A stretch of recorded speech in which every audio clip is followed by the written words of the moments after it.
за мен е точно моят фестивал, защото аз от години работя бяло и за бургаската публика съм позната точно с белите си работи най-вече.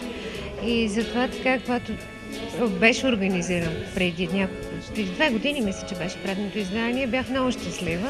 Сега пак съответно, така че нямаше възможност даже да си помисля да го пропусна. Инициатива се случва с изключителното съдействие на Черноморския институт и госпожа Маруся Вилчева, която е директор на управителния съвет.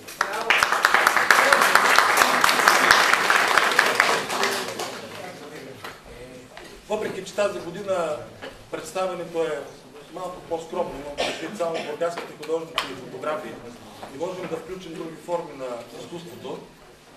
Основната причина е заради финансовата криза. Поздравявам ви за това, което сте сътворили.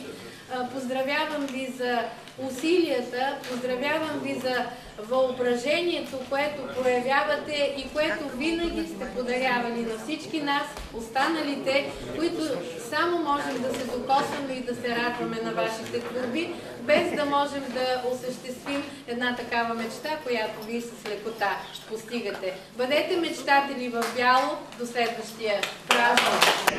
В това е уникалността на бяло, че тук се синтезират две гилдии. Аз много съжалявам, че тая година децата не присъстват в този салон, защото наистина вече тръгваше се от малките, минаваше се през един вид изкуство и друго, където се получаваше една приемственост и един много добър контакт за нещата. Но да благодарим, че все пак се случи и това, което се случва.